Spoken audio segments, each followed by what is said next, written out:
y compañeros, buenas tardes, Mónica, buenas tardes, compañero Moisés. Antes de dar inicio a la clase del día de hoy, quiero informar que la próxima semana, el sábado que viene, vamos a tener la segunda sesión con el compañero Carlos Roca, del módulo de Ideología y Doctrina Aprista. El tema de la siguiente clase es el antiimperialismo constructivo, el aprismo, un tema fundamental para los que nos estamos introduciendo en conocimiento de nuestra ideología, así que no debemos faltar. Estamos terminando de recabar las direcciones de los alumnos que asistieron a las dos primeras clases para poder hacer el envío de los textos que les hemos ofrecido.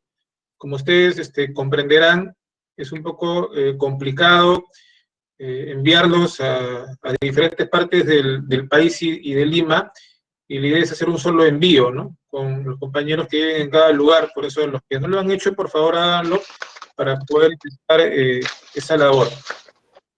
El día de hoy nos acompaña el compañero Moisés Montenegro, que es uno de los docentes del módulo de Estado y Gestión Pública. Moisés va a tratar sobre el Estado y las políticas públicas. Esta es la primera sesión sobre el tema. De Moisés quería informarles o decirles lo siguiente, ¿no? En primer lugar, él es profesional, licenciado en biología, también es licenciado y tiene título como economista, tiene un doctorado, es doctor en gestión universitaria y además es magíster, tiene una maestría en ciencias con especialidad en docencia universitaria e investigación educativa. Es profesor de varias universidades del país, enseña en la Universidad Nacional Pedro Ruiz Gallo, también enseña en la Universidad Alas Peruanas, en la Universidad San Martín. Tiene una trayectoria académica bastante importante. Por eso, Moisés, te agradecemos que nos brindes tu tiempo libre para que podamos aprender y mejorar nuestro conocimiento del Estado y con el énfasis en las políticas públicas. Vamos a dar inicio a esta sesión y dejamos en el micro con la palabra a nuestro profesor de hoy, Moisés Montenegro. Muchas gracias, Rolando. Un saludo especial para ti, en tu condición de director de la Escuela de Formación Política Víctor Olaya de la Torre, impulsada desde el colectivo Renovar. Felicitarte por esta iniciativa y el honor de poder compartir conocimientos con diferentes jóvenes a lo largo y ancho del país.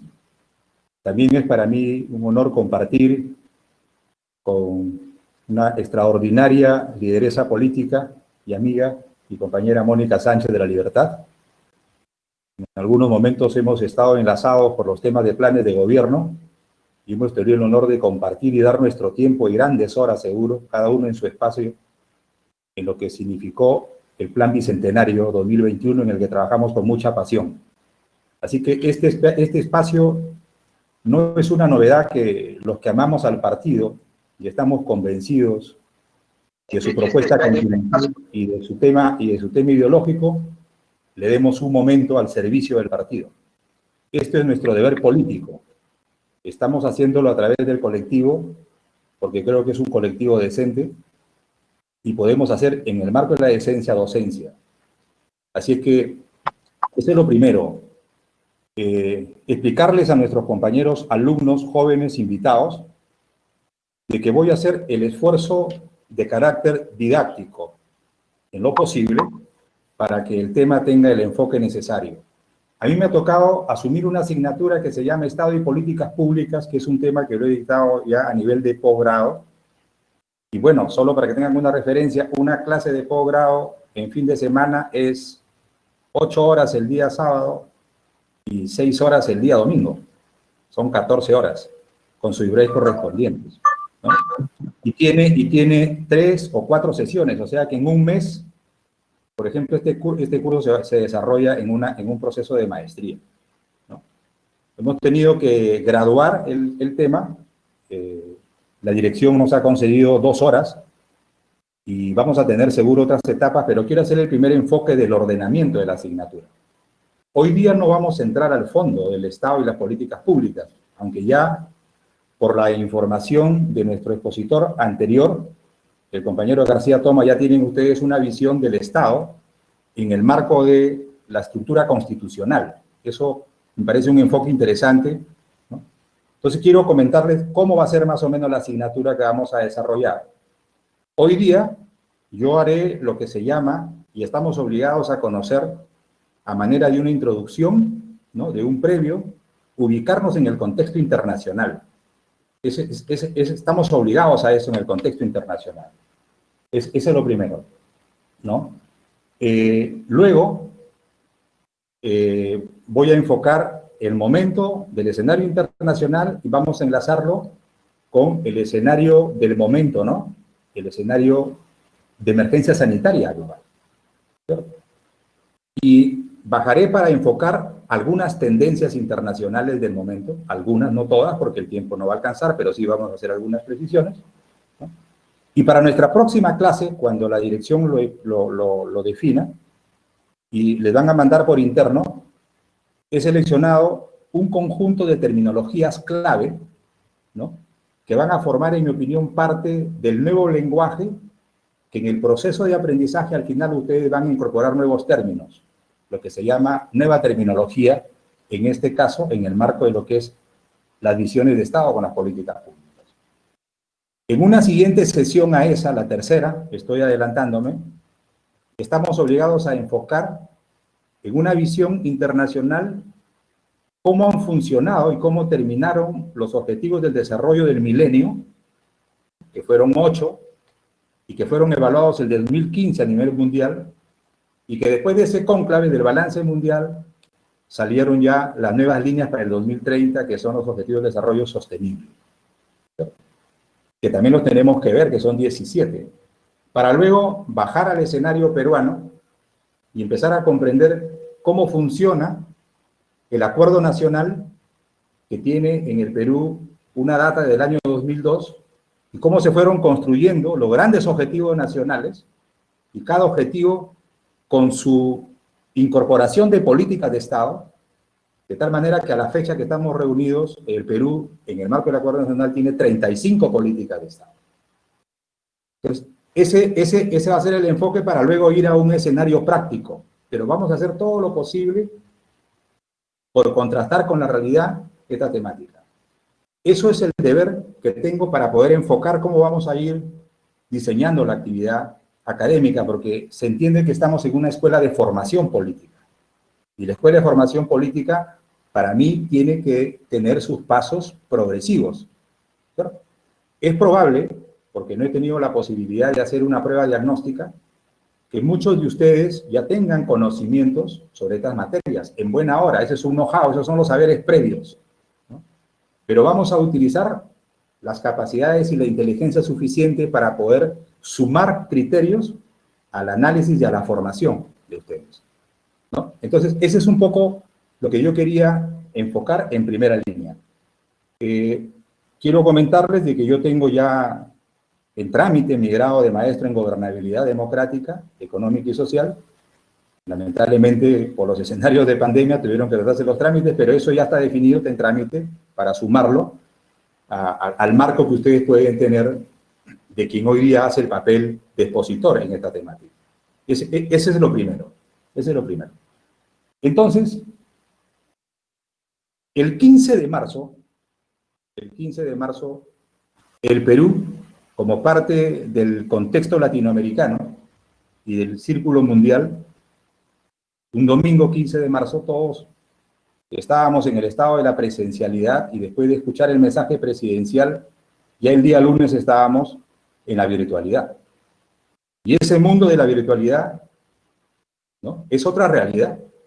Hay diferentes reflexiones, opiniones sobre este tema. Algunos hablan de la nueva realidad, otros hablan del estado de COVID o post-COVID. Lo importante es que ya nos estamos empezando a adaptar, a enfocar el nuevo momento. Este estado, ese cambio, ¿no es cierto?, se entiende que fue por una prerrogativa constitucional que usó el presidente de la República, que se llama declarar el estado de emergencia. El estado de emergencia es una prerrogativa constitucional que tiene el presidente de la República para invocarlo.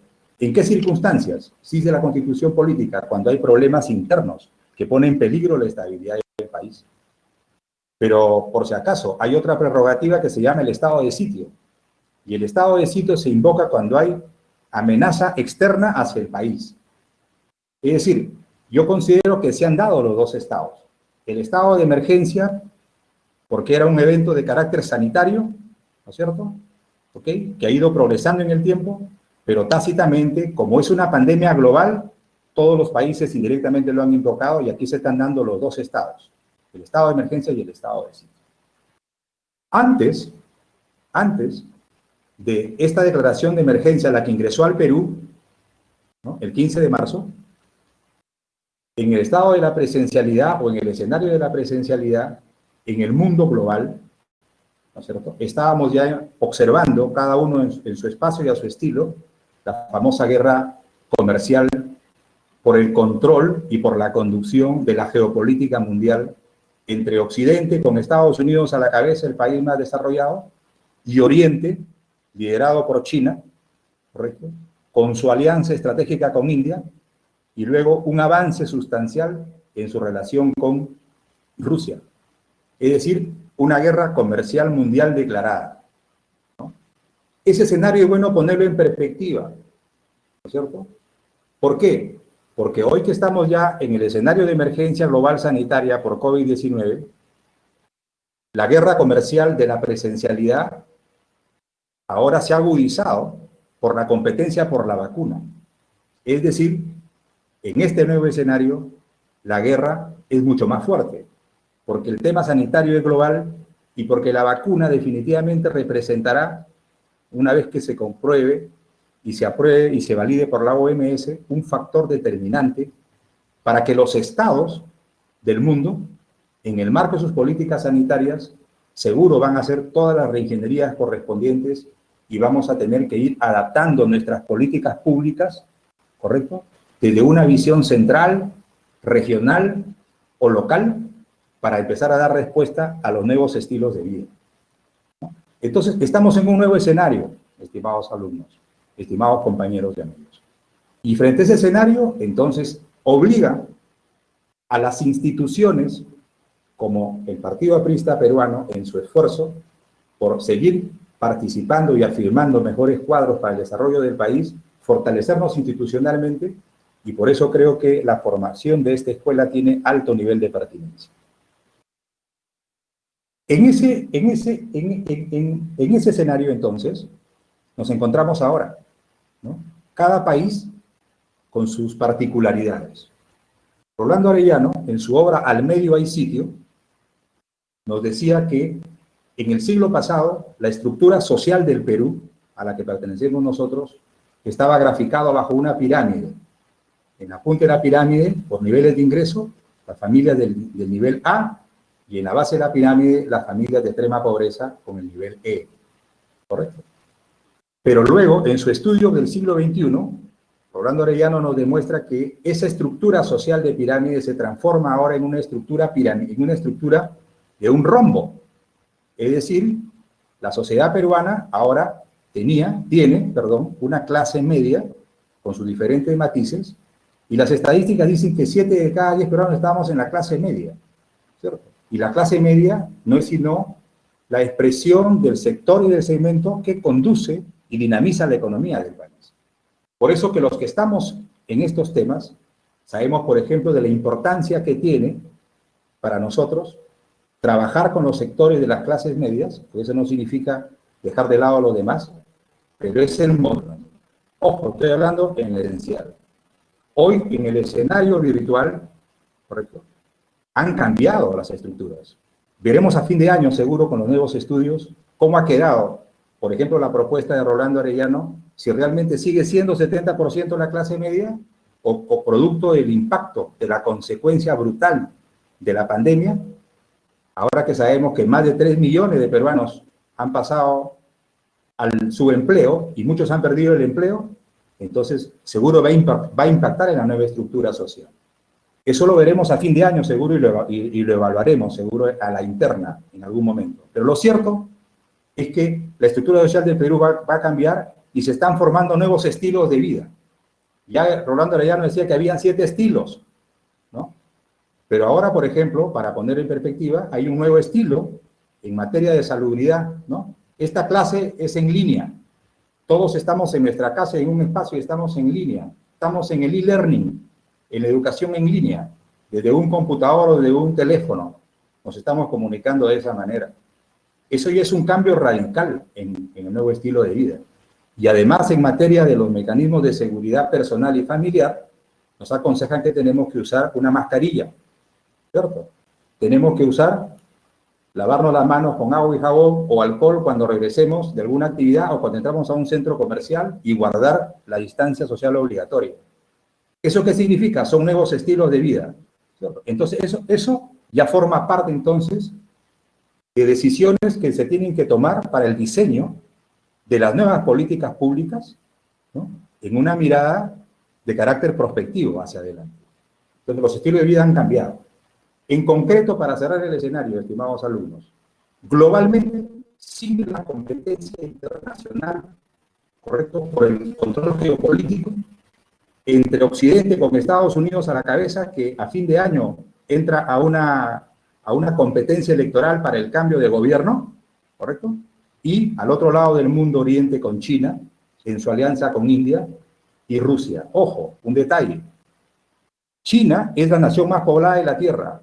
Aproximadamente ya han superado en este momento los 1.350 millones de habitantes. Y Perú tiene un tratado de libre comercio con China. Pero China, al aliarse con India, India representa la segunda población, el segundo país más poblado de la Tierra. Son ya 1.200 millones de habitantes. Según expertos, si unimos la población de China e India, podrían ellos abarcar hoy casi el 25% de la población mundial. Y la población y su movimiento en la sociedad internacional forma parte de las políticas públicas. El movimiento poblacional, las migraciones hacia adentro y hacia afuera. Entonces, esos aspectos son fundamentales tenerlos, ¿no? Y decir que hoy en el estado de emergencia sanitaria, donde no hemos visto una respuesta, por ejemplo, a nivel de los bloques comerciales o los bloques geopolíticos de manera conjunta, sino aislada, significa que hay un nuevo orden que se está configurando y que al margen de la guerra comercial que la traían desde el estado de la presencialidad, hoy se suma el tema de la competencia por la hegemonía de la vacuna en el mundo. Entonces, así tenemos que mirar en perspectiva, ¿no? Y esa es la competencia geopolítica mundial, y en ese escenario se desarrollan ahora los nuevos cambios del mundo. Por eso que mi sesión de hoy, ¿no?, empieza con esa introducción, ¿no? Y vamos ahora a repasar algunos nuevos cambios de la sociedad mundial, ¿cierto? Entonces, ¿qué es una tendencia? Hay diferentes apreciaciones. Para algunos es una moda, ¿no? Para otros es un cambio, ¿no? Para los que estamos en política, como nosotros, lo miramos desde una concepción de una revolución, entendido como una revolución seguro del conocimiento, y ver cómo nos enganchamos, ¿cierto? Pero lo cierto es que el cambio es permanente, y ahí seguro, sin entrar a la parte ideológica, la teoría einsteiniana que abrazamos los apristas, sabemos de que no hay nada absoluto, todo es relativo, y sobre esa base se enfocó la filosofía del espacio-tiempo histórico. Ahora nosotros somos actores de este momento, y ustedes estamos entendiendo que tenemos que darles herramientas para que sean lo que continúen, ¿no?, la respuesta con sus capacidades cuando tengan la posibilidad de gestionar la respuesta al cambio de esta dinámica tendencia del mundo que encuentra en las tecnologías de la información y de la inteligencia artificial una velocidad tan espectacular que a veces no hay tiempo para pensar. Contra eso nos enfrentamos y por eso creo que Renovar ha tenido el acierto de invocarnos y reunirnos en esta escuela para seguir reflexionando. Entonces, era mi deber académico enfocar en qué escenario nos estamos encontrando y ahora nos ubicamos, ¿no? Desde Perú vamos a hacer las siguientes reflexiones. Voy a pasar mi siguiente lámina, por favor. No van a ser todas por razones de tiempo.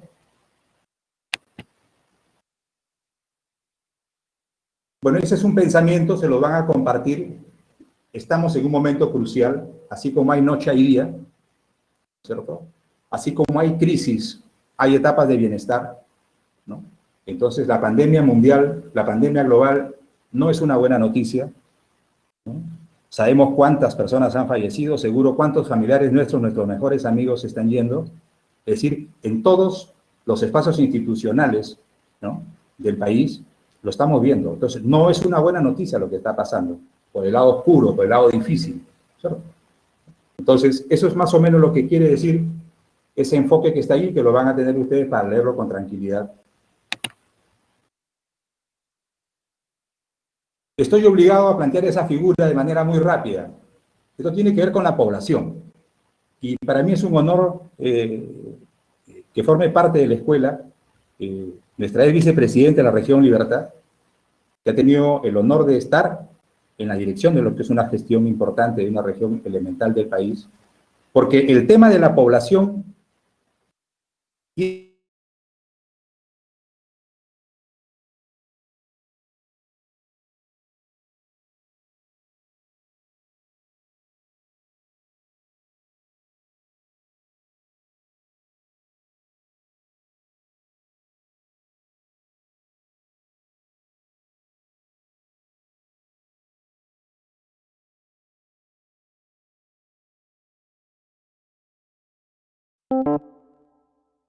las tonalidades de color, lo que implica que hay un movimiento muy fuerte de la población en el año 80, el 2010, en el que seguro algunos hemos estado de alguna manera directa o indirecta en alguna gestión, ¿ok? Y al 2025, ¿no?, nosotros entramos al 2021 el próximo año, ya nos muestra una reconfiguración de la sociedad mundial, pero ojo, esta información es desarrollada antes de que estemos en un escenario de pandemia internacional. Así que esta figura de seguro tendrá un mapa más actualizado en el más breve plazo. Lo cierto es que tenemos que tener en cuenta el movimiento de la población. ¿Por qué? Fíjense, el APRA, con su sección Partido Político Aprista Peruano, pero nosotros tenemos una visión continental de las cosas, desde América. El tema migratorio es clave. El tema migratorio hoy en un escenario de pandemia global tiene que ver con el transporte del virus, ¿ok? Y viene la pregunta, ¿y por qué cerraron los aeropuertos? ¿Y por qué tenemos que controlar aduanas? ¿Y por qué no hay viajes internacionales? ¿Cuánto afecta esto, por ejemplo, solamente al sector turismo? ¿Cuánto se ha impactado en negativo? ¿Cuántas empresas han quebrado? Aéreas, por ejemplo, en el mundo. Tiene que ver con esto.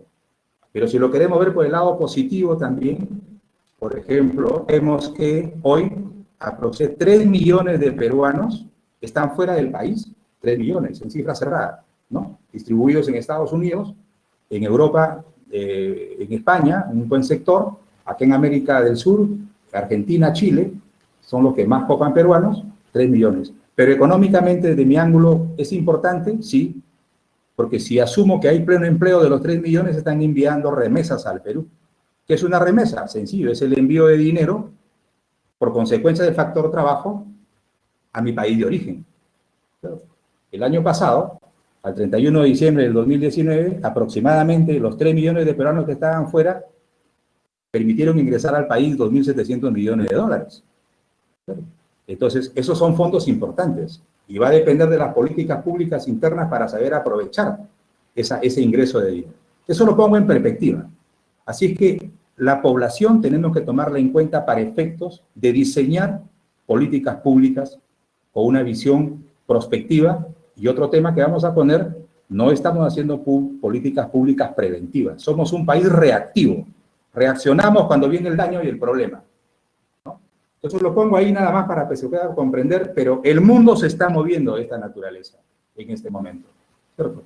Y para darle cambio a la diapositiva, nuestro país está ubicado en una relación multilateral con China, que está liderando el otro lado del mundo, ¿correcto? Pero también tenemos un tratado de libre comercio con Estados Unidos, que fue el primero, y que se firmó ese tratado justamente en la presidencia de nuestro compañero Alan García. Primer tratado de libre comercio. Y cerramos la gestión internacionalmente con la Alianza del Pacífico. Así que tenemos autoridad para ubicarnos en el contexto mundial. Entonces, esa es la diapositiva que muestro como una tendencia internacional, el movimiento de la población.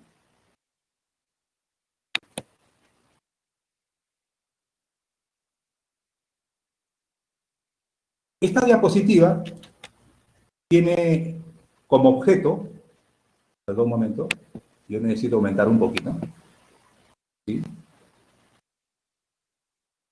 Esta es una información de Ed Yang, que es un investigador sobre estos temas, ¿no? Lo que se encuentra en amarillo vienen a ser los tres conductores del cambio, en su opinión, pero que para mí es una herramienta didáctica para comprender estos cambios, ¿no? Los cambios demográficos, que acabo de enfocar en una primera diapositiva, la estructura global del poder ha cambiado, por eso que yo hice mi introducción obligatoria con cómo se está compitiendo geopolíticamente en el mundo, ¿correcto? Y tercero, la innovación disruptiva, es decir, con una dinámica y una velocidad enorme. La innovación, ¿no? Y aprovecho para indicarles, Andrés Oppenheimer, que es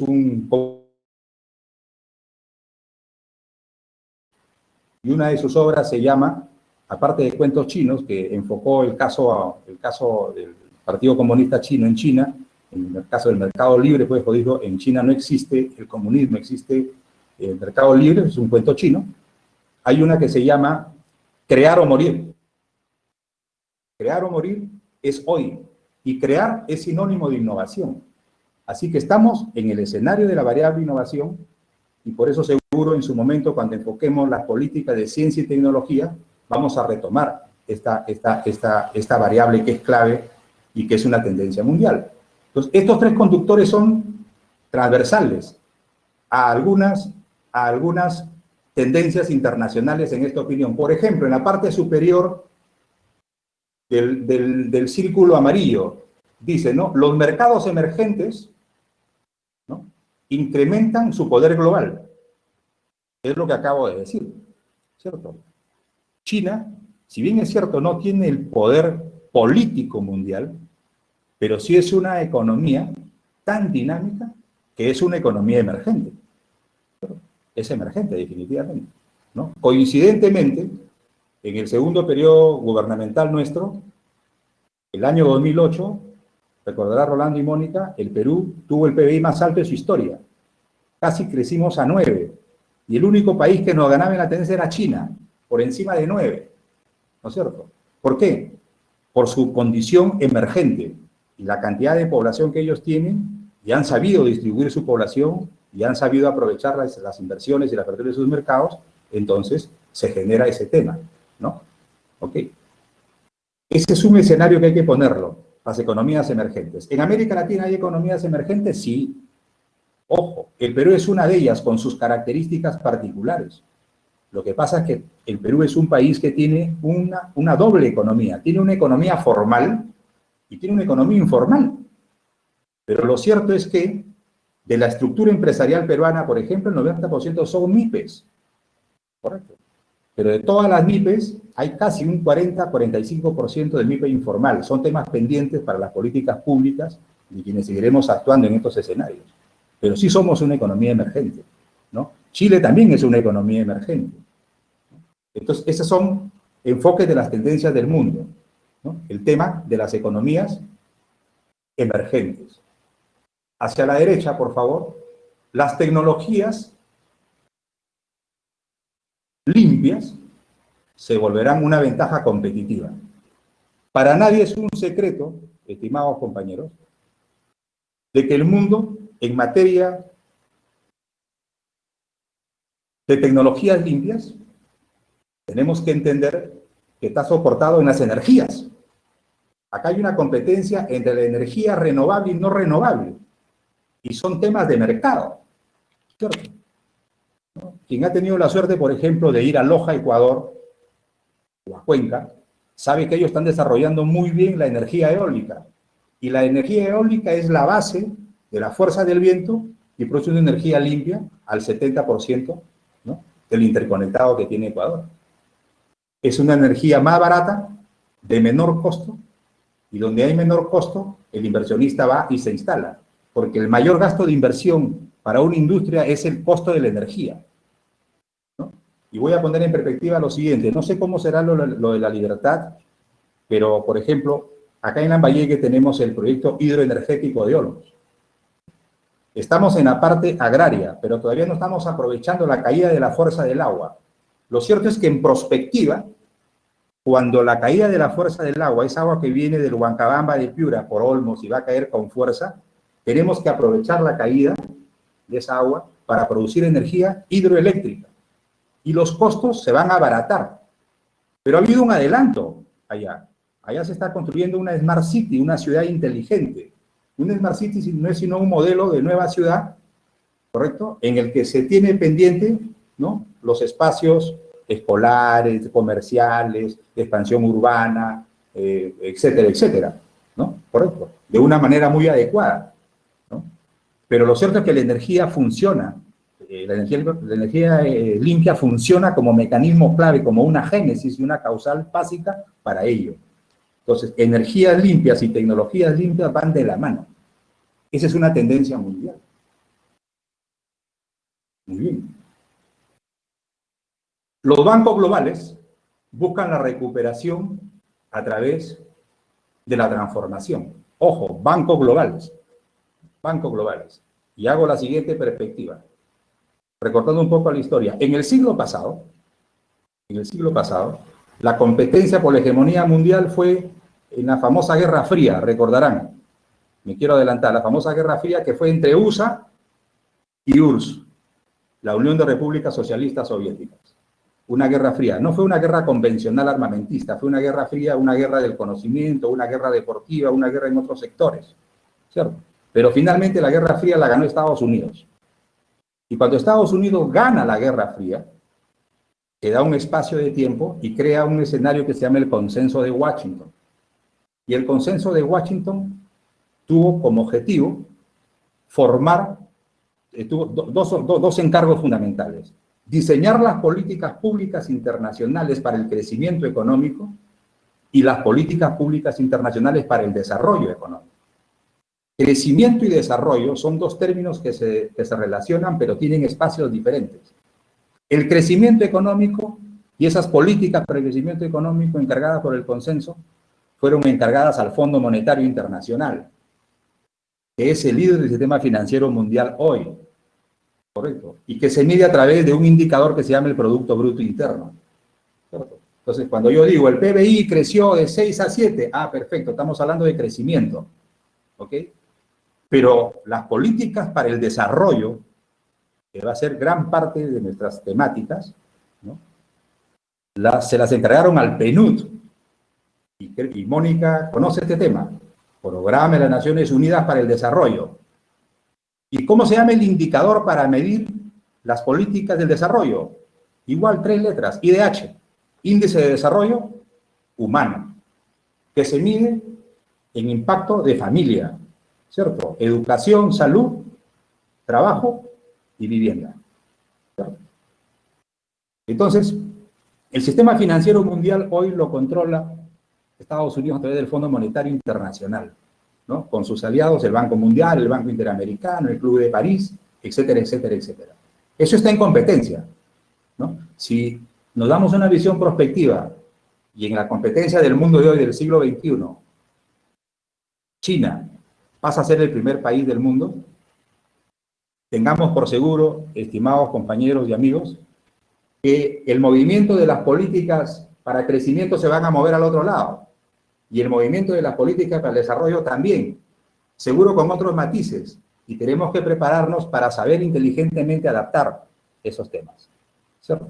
Entonces, en las políticas para el desarrollo, Las primeras que se crearon fueron 8, ahí nacen los Objetivos de Desarrollo del Milenio, las 8 grandes políticas mundiales, evaluadas en 2015. Y luego de la evaluación, que no voy a tocar ahora, vienen las políticas del desarrollo sostenible, que son 17, a las cuales los países como el Perú, sin descuidar su responsabilidad interna, busca alinearse internacionalmente. Eso tiene que ver por el lado financiero y económico, en esa tendencia, los bancos globales. Luego dice, los gobiernos estructuran sus lazos con el sector privado. Visto desde el Perú, sabemos que el sector privado es un sector estratégico, ¿no? Por ejemplo, el turismo. El Estado, a través de políticas públicas, marca las reglas de juego y puede dar inversiones iniciales en el sector turismo. Pero el resto lo tiene que hacer el sector privado. Así que el sector privado es siempre un sector estratégico visto así en el mundo, y tenemos que tener mucho cuidado en cómo incorporar las relaciones con el sector privado y bajo qué orientaciones. Por ejemplo, cuando usted escucha el término inversión extranjera directa, esta es una visión desde un gobierno central, ¿cierto? ¿Cómo voy a aprovechar la cooperación internacional? O sea, dinero que viene de afuera, que puede ser privado, ¿no? Y se llama directa porque es el Estado responsable el que dirige hacia dónde van estas inversiones de interés nacional, la inversión extranjera directa. Y la cooperación internacional tiene también un paquete de recursos que va a ser enfocados para potenciar algunos aspectos del desarrollo. Esos aspectos tenemos que mirarlo de esa manera, o en todo caso los estamos refrescando. De igual manera, la rápida integración, innovación tecnológica crea un mundo más inteligente y móvil. Bueno, en definitiva, ¿no? En este momento, por ejemplo, estamos observando ya que algunas empresas vinculadas a la investigación farmacéutica mundial están tratando de probar su propia vacuna farmacológicamente, pero a nivel privado, como Pfizer en Estados Unidos. Están ellos trabajando, han hecho ya una estrategia estadística, ¿no? Han seleccionado población, ¿no?, en diferentes partes del mundo, ¿no? Y están haciendo sus pruebas para ver qué reacciones existe de su vacuna que ellos están desarrollando contra el COVID-19. Uno de los sorteados y de los seleccionados ha sido el doctor Elmer Huerta, radioprograma del Perú, de los sorteados. ¿Y qué le han dado al doctor Elmer Huerta? Aparte de su equipo que él tiene, le han dado un equipo, un dispositivo tecnológico de inteligencia artificial con un esquema donde él cada día va a ir llenando los datos de qué cosa siente, cómo está su temperatura, cómo está su apetito, cómo está su peso. Va a ir llenando por un tiempo determinado. Eso se llama aplicativo. Entonces, estamos ya en el mundo de los aplicativos. ¿Correcto? En España, por ejemplo, los gobiernos, los ayuntamientos, ¿no? ¿no?, ya están trabajando el gobierno electrónico, el e-government, ¿cierto?, a través de aplicativos, ¿no? Por ejemplo, el alcalde de una ciudad X está viajando, ¿no?, por un tema de función, está viajando en un vuelo, ¿no?, y de pronto a su aplicativo, ¿no?, le llega una encuesta, ¿no?, que desde su gestión municipal le están enviando a todos los ciudadanos de su espacio. Una encuesta porque van a discutir una norma. Entonces, yo soy ciudadano de ese pueblo, pero no vivo ahí. Pero yo de donde estoy, con el aplicativo, puedo dar mis datos. Y cuando llego a la sesión de consejo municipal, primero muestro mis estadísticas, qué han dicho mis ciudadanos sobre lo que vamos a discutir.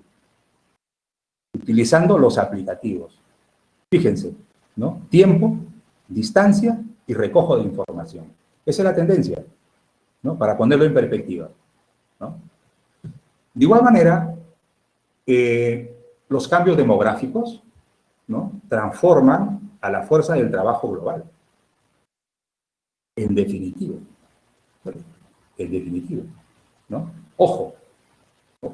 Hay sector primario, hay sector secundario, hay sector servicios o terciario, visto desde el Perú. ¿Okay? Y el sector servicios, yo lo llevo ahora como economista al escenario mundial. En la economía mundial, ¿no es cierto?, ya no solamente hablamos de la economía de bienes, o sea, de cosas tangibles, ahora hablamos de la economía de servicios. O sea, la economía ha dinamizado enormemente. En este momento, en una relación de 10, 6 es economía de servicios y 4 es economía de bienes. Por lo tanto, las nuevas generaciones que se van formando, ¿correcto?, generalmente están yendo al escenario de la economía de servicios. Es una tendencia, ¿no? Y tenemos que evaluar muy bien cuando nos toque formar parte seguro de algún equipo de gestión, en qué ruta estamos. Pero lo cierto es que la tendencia es a que la economía de servicios siga creciendo y la economía de bienes se reduzca, ¿no? Pero esa es la tendencia de hoy, la economía de servicios. De ahí que el know-how es clave, ¿no? Estamos en el escenario del conocimiento y en su momento vamos a repasar la política de Estado número 35, ¿no?, que tiene que ver con la sociedad de la información, que se engancha perfectamente a esta tendencia mundial. Entonces, estimados alumnos, esto es el enfoque, ¿no?, de algunas tendencias. Acá he puesto 6, y sobre esas se transversalizan los que estén en amarillo: cambios demográficos, estructura global del poder que está cambiando e innovación disruptiva. Es lo que se mueve permanentemente y lo que te puede mover la estructura y la visión internacional. Voy a poner el ejemplo de la región Lambayeque, región a la que yo pertenezco, ¿no? La región Lambayeque, una región tranquila, tiene 3 provincias: Chiclayo capital, Lambayeque y Ferreñafe. Pero su ubicación de la región Lambayeque, geopolíticamente hablando, es un paso obligado de nuestros hermanos peruanos que viven en Cajamarca, en Amazonas, en la región San Martín. También hay hermanos de la Libertad en Lambayeque. Y resulta que, en materia poblacional, la región Lambayeque es una de las 3 que más ha crecido en los últimos 5 años en el Perú. Hoy somos 1.250.000 habitantes, ¿no es cierto?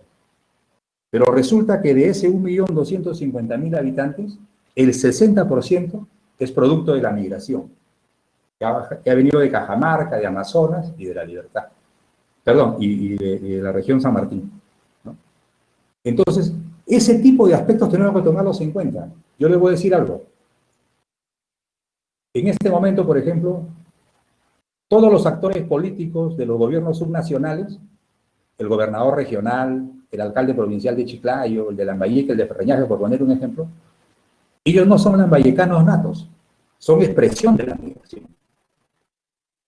Y no es que porque seas una persona que has inmigrado, no dejes de tener, no eres peruano. No, estoy poniendo el ejemplo del impacto que tiene la población. Y cuando escuchamos una noticia en Estados Unidos de que una ciudadana, ¿no?, por ejemplo, de Puerto Rico, ¿no?, va a poder ser senadora en el próximo evento internacional de competencia electoral. Es expresión de la migración. Entonces, mucho cuidado con el tema de las poblaciones, ¿no? Ahí hay un detalle. Permítanme, por favor.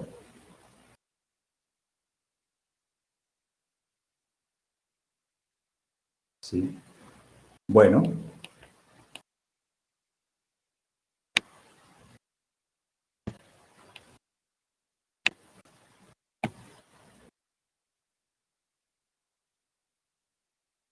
Esta imagen lo que hace es de cómo se ha movido, cómo se está moviendo el poder económico a nivel mundial. Observen China nada más, como un ejemplo. Cambio en el poder económico. China, creo que ahí dice 17%, ¿verdad? 2011, ¿verdad? 2030, que es un año para los que estamos en política pública, el 2030 es un año clave. ¿Por qué? Porque el 2030 se van a evaluar los 17 Objetivos del Desarrollo Sostenible. Es decir, se van a evaluar las políticas públicas y cada país tendrá sus actores que irán para decir cuánto hicimos en cada una de las determinadas políticas de nuestro país. China pasará a tener algo de 28-29%. Miren Estados Unidos el 2011, creo que es 23%, ¿cierto? Y miren Estados Unidos el 2030, 18%. ¿Eso qué nos indica? Que la configuración geoeconómica va a tener obviamente un impacto y los países y los actores tenemos que estar preparados para que nuestras políticas públicas que vamos diseñando, que vamos dinamizando, también podamos articularlas a las tendencias y saber con quiénes vamos a tener que articularnos en un determinado momento. Claro. Quiero que miren, por favor, la imagen que dice cambio climático, agua y energía.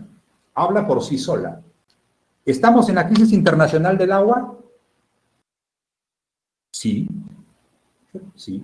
¿El Perú tiene una política pública que nos permite por lo menos tener un espacio para discutirla? Sí, creo que es la política 33 del Acuerdo Nacional, me parece. Pero estamos en el escenario de la política climática. Las tonalidades de color, ¿no? Creo que el azulino indica presencia de agua y el extremo indica que no existe agua. Entonces, frente a eso, nuestras políticas tienen que ser no solamente preventivas, no solamente discurrir en el momento, sino que tienen que ser prospectivas. Entonces, creo que en este equipo yo puedo sembrar la palabra prospectiva, ¿no? O sea, con visión de futuro tiene que ser delineada la política, ¿correcto? Y hay que agregar después, seguro, en la discusión el tema de la prevención, ¿no? El tema de la prevención. Pero el tema de la crisis del agua es inminente, ¿no? Fenómeno del Niño del año 2017. Por lo menos yo respondo por el espacio en el que vivo, ¿no?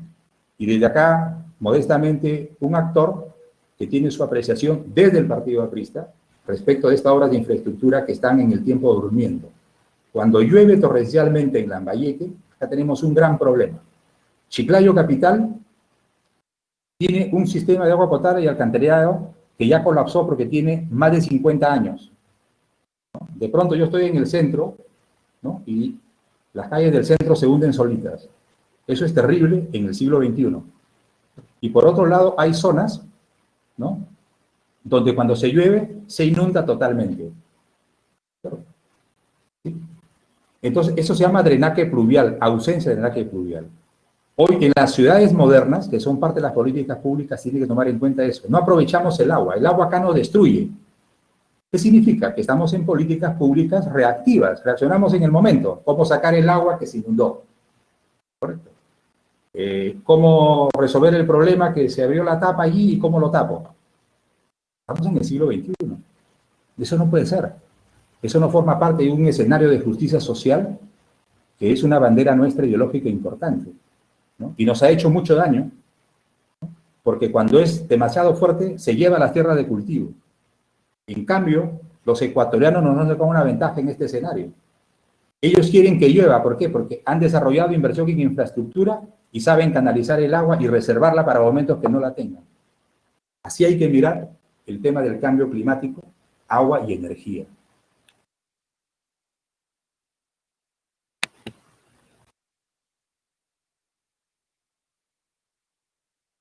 Bueno, esta información complementa la anterior, no hay ningún problema.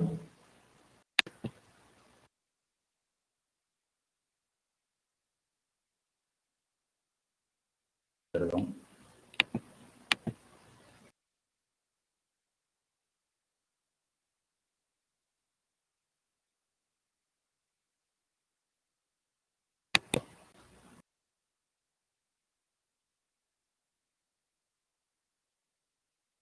Esa información, esa imagen que está allí, creo que la podemos comprender, ¿no? La fuente de Naciones Unidas es una fuente confiable, del 2015, que ya están visualizando el tema de los crecimientos poblacionales, ¿cierto? Este es para el caso peruano, ¿no? Al 2100, ¿no? Se estudiarán las causas por las cuales en algún momento la población tendrá que disminuir. Eso será nuestra nueva estructura poblacional. Pero lo cierto es que al 2030 seremos 35 millones. Al 2030. Hoy estamos en el 2020, ¿no? Estamos en 32 millones. O sea, sacamos nuestro cálculo del 2020 al 2030, ¿no es cierto? Vamos a ser 35 millones. Entonces, esa estructura poblacional, ¿cómo se va a distribuir en un mapa nacional? Para eso, seguro, tendremos que tener las políticas más interesantes para ver el tema de la vivienda, servicios, educación, salud. ¿Ok? Entonces, el movimiento poblacional es una condición de línea de base fundamental para quien quiera hacer política y sobre eso mirar la toma de decisiones que tiene que hacer o las propuestas de carácter de gestión gubernamental en el marco de una dinámica de política pública. Al 2050 seremos 41 millones. O sea que en 20 años aproximadamente, ¿no?, vamos a crecer más o menos de 35 a 41, 6 millones. Nos tenemos que preparar. Y dicen que al 2100 seremos 41, ¿no? O sea, la población del 50 será la del 2000, la del 2100. Son visiones prospectivas. Lo cierto es que la tendencia es a crecer, ¿no? Es a crecer. Esa es una tendencia clave.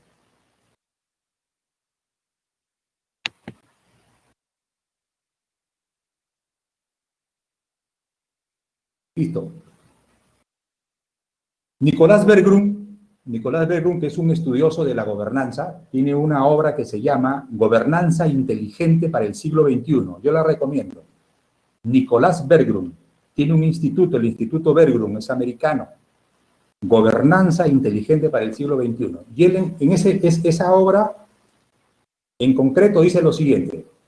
Dice, la sociedad mundial, él se proyecta, ¿no? Dice, al 2030, aproximadamente, la sociedad mundial dice, las personas tendremos dos opciones. O seremos hinchas de China, o sea, nos aliamos con China, o seremos hinchas de los americanos, nos aliamos con los americanos. Y dice, los que se hacen hinchas de China es porque vamos a abrazar la meritocracia. ¿Ah? La meritocracia. Y el que se hace hincha de los americanos son los que abrazamos, dice, la democracia consumidora. ¿Y cómo grafica, cómo describe la democracia consumidora con un ejemplo concreto? Voy a poner el siguiente ejemplo. En Estados Unidos, estimados alumnos, usted no está obligado a ir a sufragar el día de las elecciones. La elección es libre. Y voy a poner este ejemplo. De pronto, yo estoy yendo a mi lugar de votación, ¿no es cierto? Y me encuentro con mi compañera Mónica y nos saludamos. Y Mónica me pregunta, ¿dónde vas, Moisés? Mónica, voy a sufragar. Ah, bueno, suerte. Yo no, voy a ver un tema personal y familiar. Me voy de viaje. Y digo, ¿que no vas a votar? No, pues estamos en Estados Unidos, Moisés. Acá la democracia es libre. O sea, igual, los servicios que yo pueda recibir o el confort por mi trabajo, igual Mónica lo va a tener, cada uno en su espacio. Es la democracia consumidora. ¿Se da cuenta? ¿No? Si ella quiere, vota, si ella quiere, no vota. Pero en China es el tema del mérito lo que se está construyendo. O sea, la meritocracia. ¿La meritocracia qué implica? Implica rigidez de las políticas, implica disciplina, ¿no es cierto? Y tiene sentido, ¿ah? Tiene sentido. Miren, aproximadamente 2.000 jóvenes universitarios egresados todos los años del último ciclo de las universidades chinas, 2.000 jóvenes en el marco de su política de transferencia de capital humano a capacitación fuera de su país, ¿a dónde creen que los matriculan? El Estado chino. Mira, los manda a Estados Unidos. O sea, China está reconociendo que Estados Unidos, ojo, en el ranking internacional, en el top 10, del 0 a 10, de 1 a 10, de las mejores universidades del mundo, 7 son americanas. Y ahí se van, los matricula, les pagan, cuando termina la formación regresan a su país. Están construyendo un propio modelo. ¿Correcto? Ojo, la nueva clase consumidora. Cuando digo en el Perú, es una muestra, pero esto es parte de una visión internacional. ¿Cierto? ¿Quién iba a pensar que hoy estamos preocupados por consumir más alcohol que antes? Me refiero a alcohol para desinfectar. ¿Quién iba a pensar que hoy estamos preocupados por la calidad de la mascarilla con la que queremos salir? ¿Cierto? Eso significa consumo, ¿correcto? ¿No? Y esto está atado a una serie de elementos. Entonces, están cambiando nuestros estilos de vida, pero la tendencia es que el consumo por el lado de servicios va a ser clave. Los aplicativos informáticos, esa es una tendencia, la nueva clase consumidora. Los equipos, telefónicas, etcétera, etcétera, etcétera, ¿no? Dice abajo, al 2030, para el caso peruano, la clase consumidora será de 22,7 millones de personas. Telefónica estaba en el tema que le decía al gobierno peruano, bueno, ya me quiero ir, ¿no? Esa es parte de una negociación. ¿Por qué Telefónica no le conviene dejar el mercado peruano? Por una razón sencilla, yo hablo en cifras, ¿no? Hasta el año pasado, 22 millones de peruanos tienen un equipo, tienen acceso a telefonía móvil. Pero además dice que 22 millones de peruanos también tienen hasta 2 equipos. Multiplique por 2, 42 millones. ¿Saben lo que significa 42 millones de línea? En un país que tiene aquí adentro aproximadamente 29 millones de peruanos viviendo. Entonces, es un gran negocio, ¿correcto? Eso es. Solo hablo de servicios de telefonía. Una clase consumidora. Entonces, eso también es otro enfoque que hay que mirarlo para efectos del diseño de las políticas públicas. Bueno, vamos a ver. Y toma de decisiones que también se puede hacer desde el Estado, ¿no?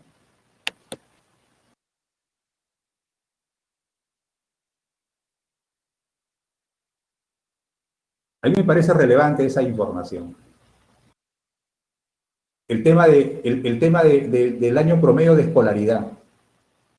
Una tendencia. Ese es para el caso peruano. El ODS mundial dice que por lo menos al 2030, el 80% de ciudadanos del mundo debe haber accedido a culminar, miren, promedio, su primaria completa.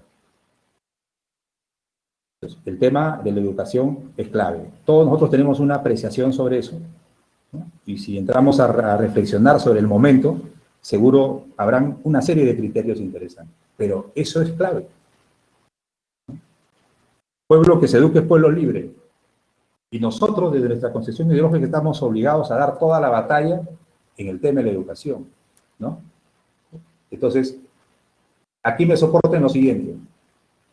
El señor Rolando Arellano, cuando nos explica sus nuevos estilos de vida, hay algo que hay en común en los estilos de vida que él plantea. Que todos los ciudadanos hacemos un esfuerzo para que parte de nuestro presupuesto familiar o personal, una parte la invertimos en educarnos, en algo. Eso es positivo.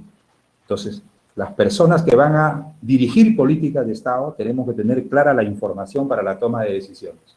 Es decir, el peruano quiere ser mejor persona, quiere educarse, quiere ser mejor en lo tecnológico, en lo técnico, en lo universitario o cualquier otro mecanismo o la educación en línea que pueda ser masiva ahora en el marco de la nueva tendencia.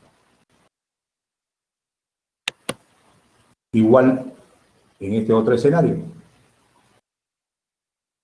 Salud. ¿Cierto? Ya todos sabemos de que la pandemia global por COVID-19 nos ha desvestido y nos ha mostrado cuál es nuestra verdadera realidad, ¿no? Tanto en el sector salud como en el sector educación. Y estamos obligados, todos los actores del Perú, gobernantes y gobernados, cada uno en nuestro espacio, a hacer todos los esfuerzos porque tenemos que mejorar esto radicalmente. Estamos obligados. Ojo, hay una nueva medición en el mundo. Esto lo usa la Universidad de Guadalajara en México, ¿no? También a un país yo lo puedo medir desde una gestión de gobierno por capacidades materiales o inmateriales. Aprovecho estas 2 diapositivas. Por ejemplo, la anterior hablé de la tasa de escolaridad. Estamos en la educación. Una cosa es decir educación y otra cosa es decir escuela. Se complementan, sí, pero para efectos de medición y de data, entonces, educación es una capacidad inmaterial. Y escuela es una capacidad material. Entonces, yo puedo tener las mejores escuelas, con los mejores laboratorios, ¿no? Con los mejores materiales, pero probablemente me está fallando la capacidad inmaterial, o sea, el capital humano. ¿Quiénes? Los maestros. O quienes integren, ¿no?, el real servicio directo en ese momento de la actividad educativa. O puede pasar lo contrario, ¿no? como voy a poner este enfoque, ¿cierto? El año 2010 tuve el costo de oportunidad de estar en La Habana en un encuentro de educación superior y pude tomar de cerca nota, ¿no? En Cuba hay una fortaleza que ellos tienen, educación y salud, pero en el capital humano. O sea, lo que se llama la capacidad inmaterial. ¿Cuál es el problema de los cubanos?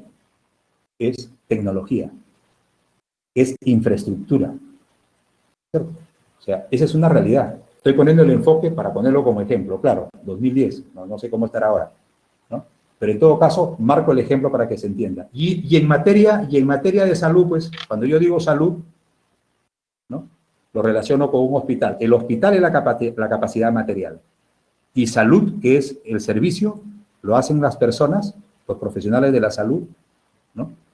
Ellos son capacidad inmaterial.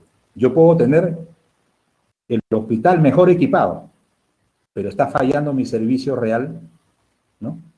Porque no tengo el personal capacitado o especializado para ello.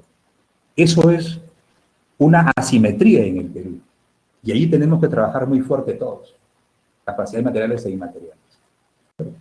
Esta diapositiva habla sobre los temas del seguro de salud, tema de alto debate, ¿no? Y en el que seguro vamos a dar la batalla nosotros, ¿no? ¿Cómo se llama este año? El año de la universalización de la salud. Pongo signo de pregunta, ¿será cierto? Ese es un tema que quedará para la reflexión en este momento, ¿no? Pero ahí he puesto ese material para este momento. Perdón.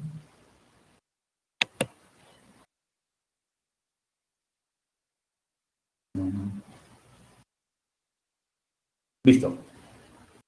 Esa creo que va a ser mi última diapositiva, para luego pasar, seguro, algunas preguntas, opiniones, reflexiones. Hay más material, ¿eh? Este queda para ustedes. Ya lo tiene Rolando, ¿no?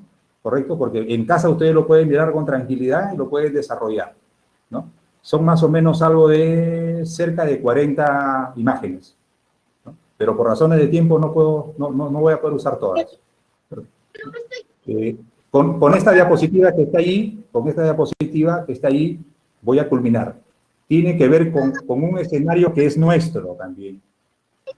Uno de los problemas nuestros es la informalidad. El señor Hernando de Soto ya lo había dicho en su momento, ¿no?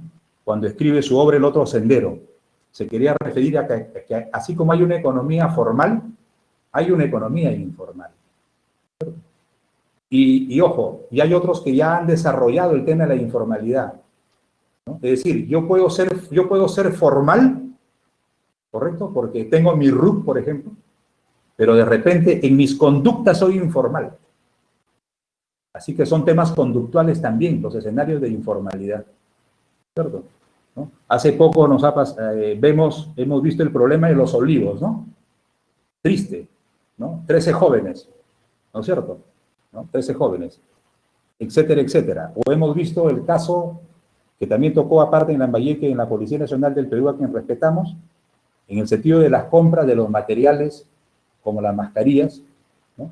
Cambiando los materiales y sobreponiendo los precios, ¿cierto? O sea, son personas que tienen educación, que el Estado les paga su sueldo, etcétera, etcétera. Están en el mundo formal, pero sus actuaciones son informales. Así es que este escenario de informalidad, nosotros le podemos dar una serie de variables y de enfoques. Lo cierto es que estamos en un escenario concreto en el Perú y el gran problema también que tenemos es la informalidad. Rolando, Mónica, he cumplido en esta primera etapa, tengo más material. Ahora, si me dicen que continúe, yo puedo continuar, pero calculo mis tiempos que estamos en lo adecuado para abrir la participación, consultas, aportes y reflexiones, ¿no? Y hacer el famoso feedback que corresponde a una actividad académica. Así es. Muchas gracias, compañero Moisés. Felicitaciones por la exposición.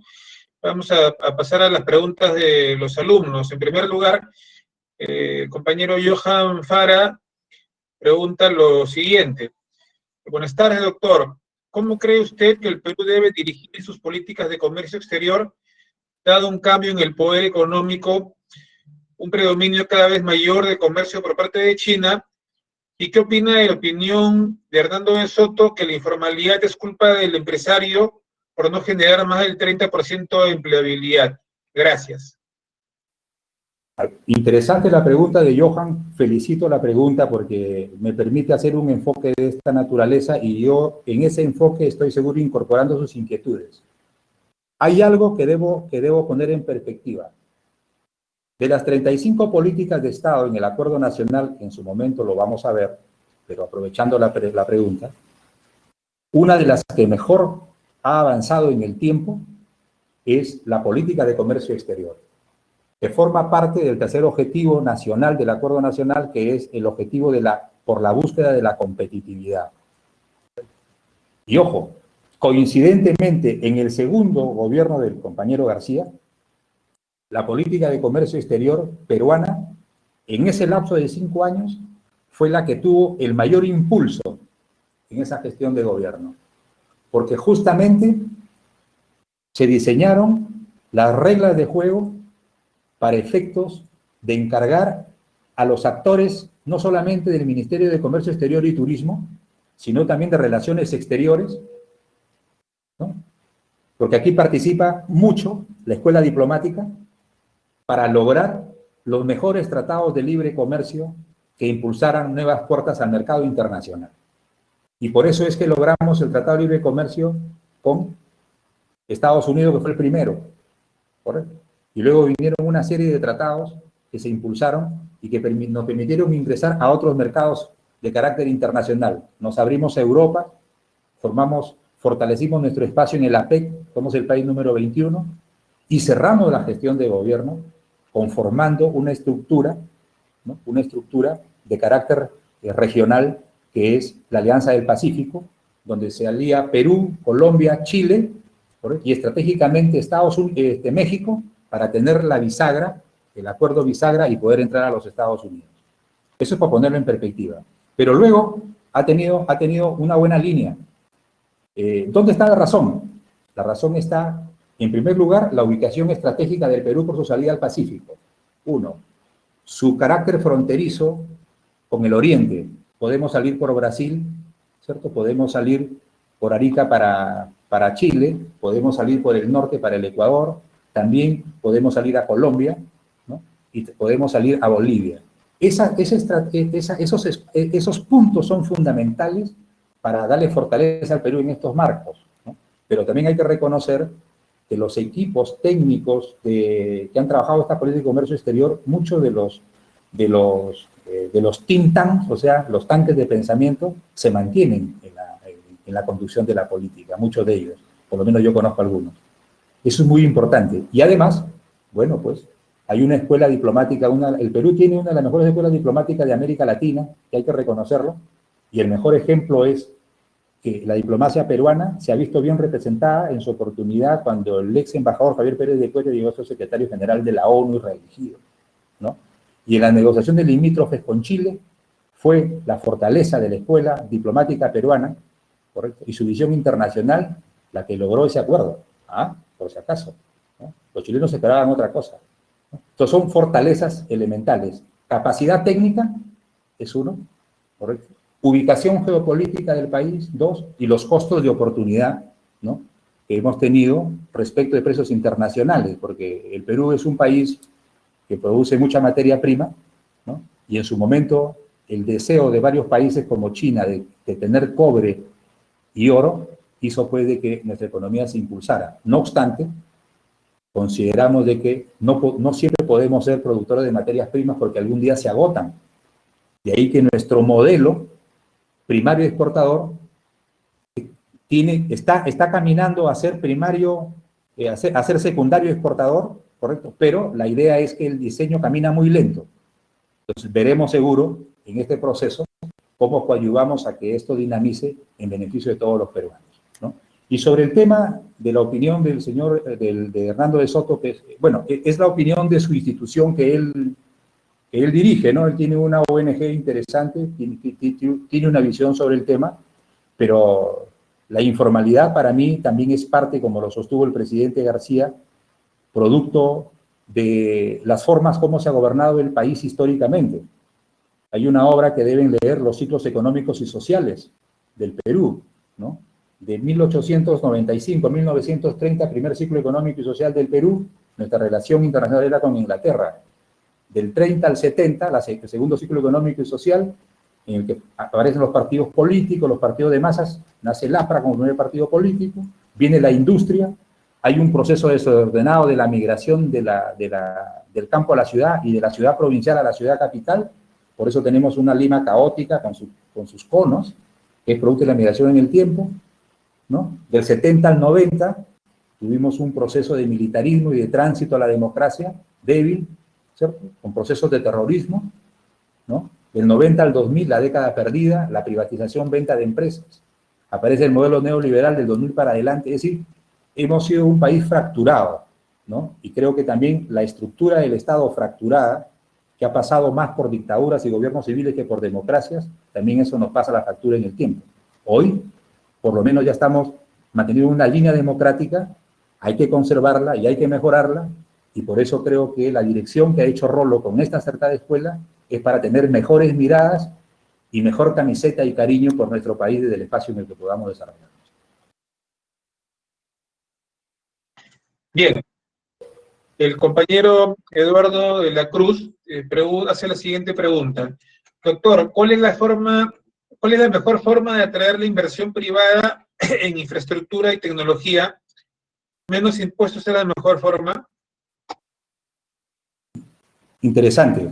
Quiero empezar la reflexión siguiente. Y voy a plantear una pregunta, o sea, suelta nada más, no hay por qué responderla, ¿no? En el plan de estudios de la educación básica regular del Perú, ¿llevamos algún curso, algún módulo, algún bimestre, voy a ponerle así, sobre cultura tributaria? Lo dejo en el aire, ¿cierto?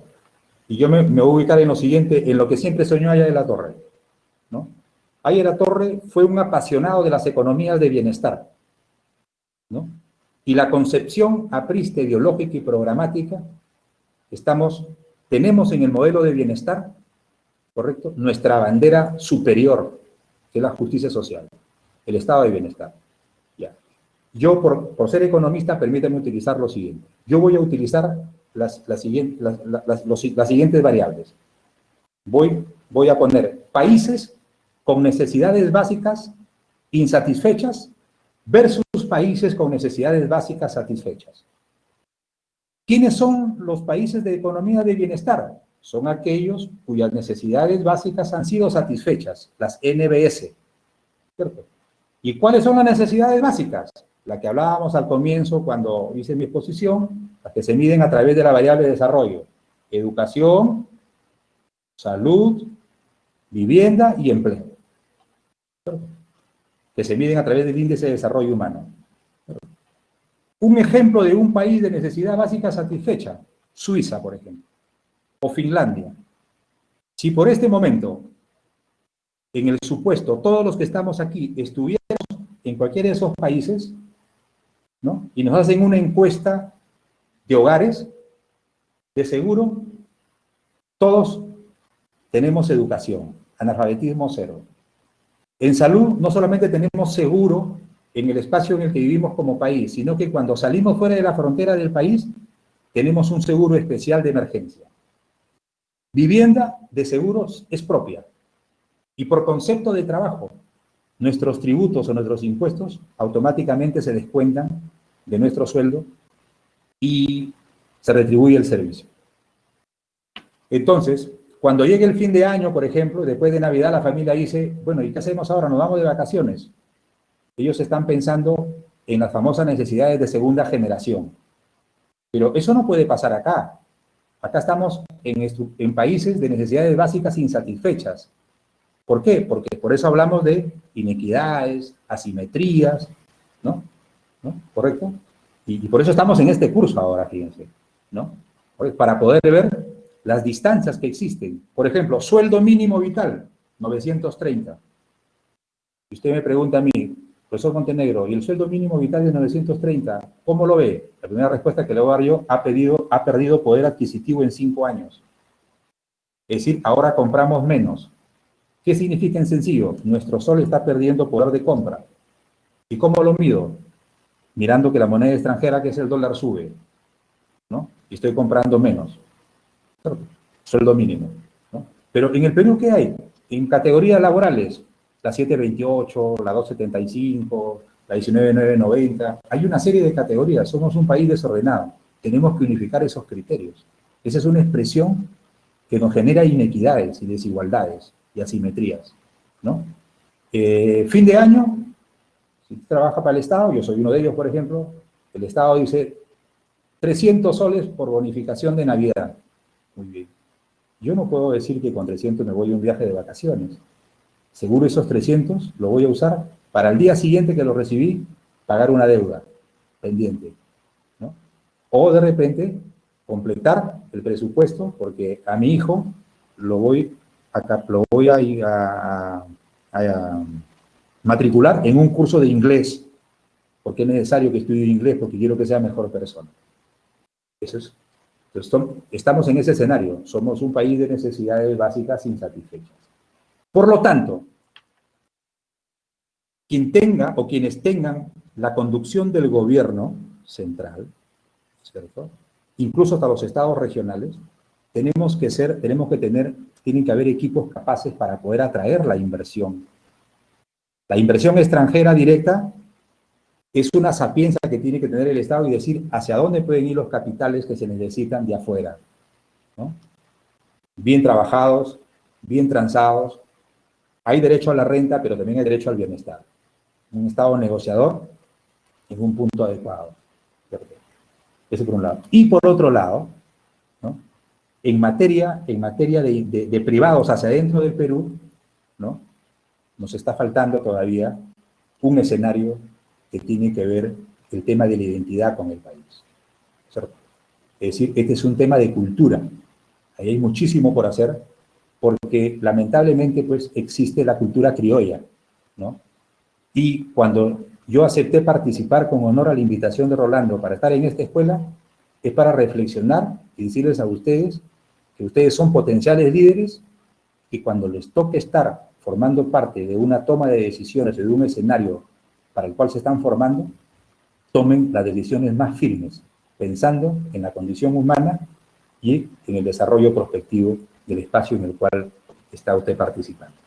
Esa es mi reflexión para la pregunta. Por eso hay un tema acá, cultura tributaria, hay que resolverla, pero eso no se resuelve de hoy para mañana. Va a ser un tema de larga data, ¿cierto? Justamente por el problema informal que existe en el Perú. Ese es el problema que tenemos que resolver y se tiene que tomar el toro por las astas. De repente un impuesto flat, plano, para algún segmento informal, para irlo incorporando poco a poco, de repente lo incentivo, o como hicieron los chinos, ¿no? Cuando abrieron las puertas y llegaba la inversión extranjera, le preguntaba, por ejemplo, McDonald's le preguntaba a China, China le preguntaba a McDonald's, ¿qué necesitas? Necesito 5 hectáreas de terreno, te doy 20, le decía China. ¿Qué más necesitas? Necesito, por favor, que durante 2 años, no pagar tributo, te pago al tercero, no importa, te doy 3 años, pero a partir de 4 años me pagas. Muy bien. Y McDonald's le preguntaba a China, ¿y tú qué quieres, Estado chino? Dale trabajo a mi gente. Claro, era el país más poblado de la Tierra. Claro, fue una estrategia. ¿Eso le dio buenos resultados a China? Sí. Hoy ha sincerado los temas. Es un tema de negociación, en base a una realidad. La realidad nuestra pasa por la informalidad, y la informalidad en el Perú económicamente se mide por aquel que no paga impuestos. Porque acá tenemos problemas de evasión y tenemos problemas de elusión. Evadir significa no pagar nada. ¿Listo? Pero eludir es más fuerte todavía, más delicado. Es decir, tú tienes que pagar 10, pero busca la forma de pagar 1. Ese es un problema de cultura, pero requiere de decisiones muy fuertes para ir cerrando esa simetría del tema tributario. Los tributos son la base para que un país pueda gestionar mejor su sociedad. Entonces, este es un tema permanente de debate y tenemos que crear alternativas de solución y propositivas para debatirlas, pero tenemos que resolver ese problema, que no se va a resolver en 1 año ni en 5. Este es un problema de largo alcance y que seguro puede incluso formar parte de un acuerdo, ¿no?, de actores de Estado, ¿no es cierto? ¿no? En el marco de lo que se llama la gobernabilidad o la gobernanza.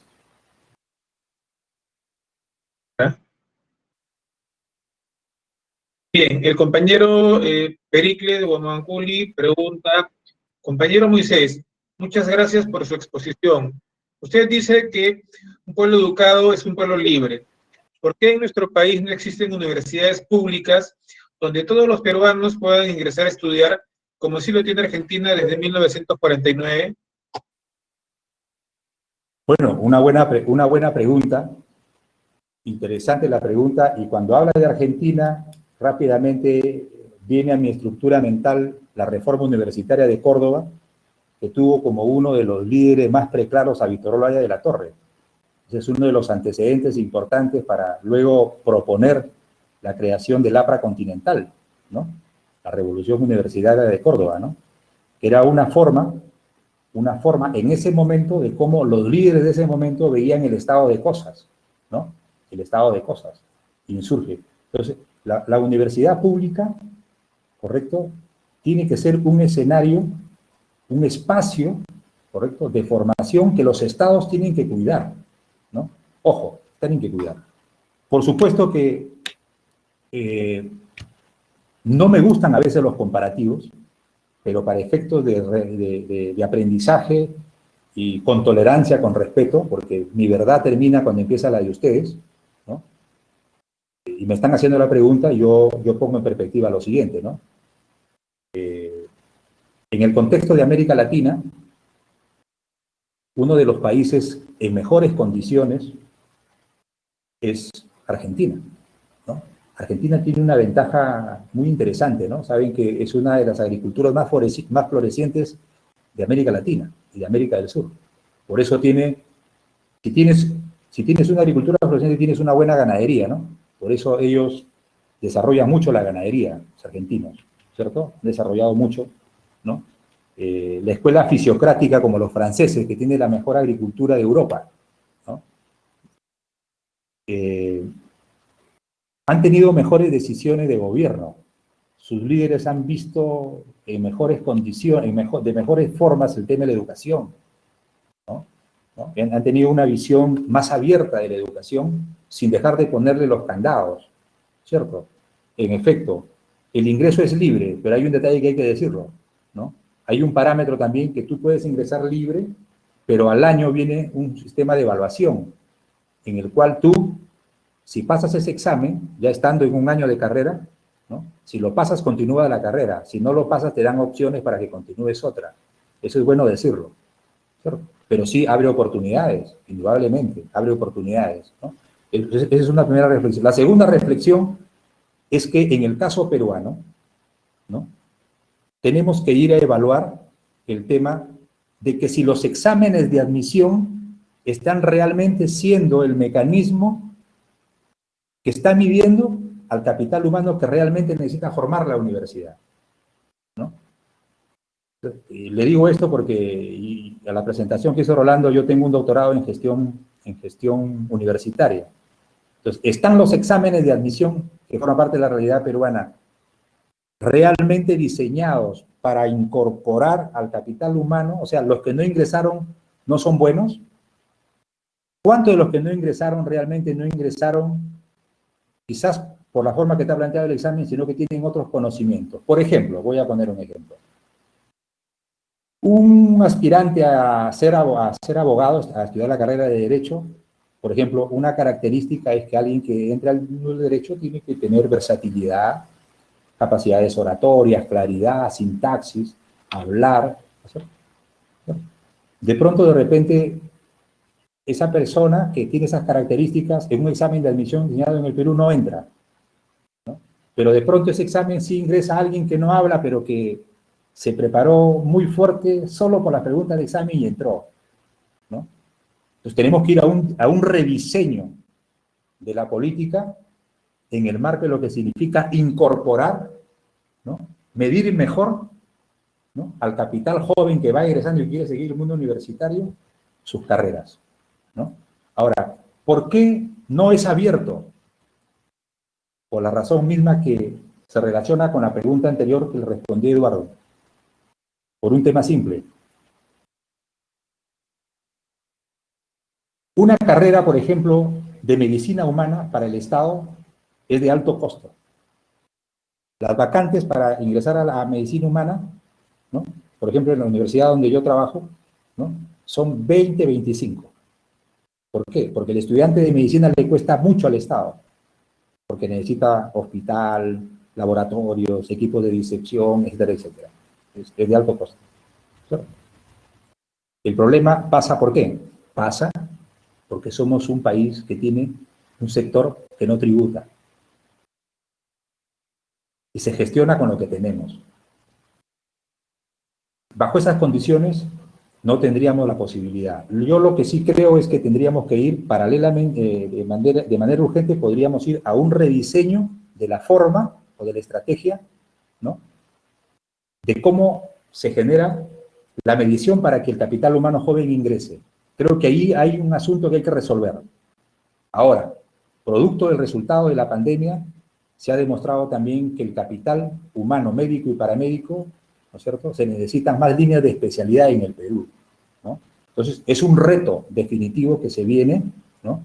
Y que en este evento que se va a dar de la elección presidencial, en la que seguro vamos a ser actores de alguna manera, veremos qué cosa es lo que vamos a proponer, porque el país requiere más inclusión en el campo universitario, pero con pertinencia para responder a la realidad del momento y la que se viene.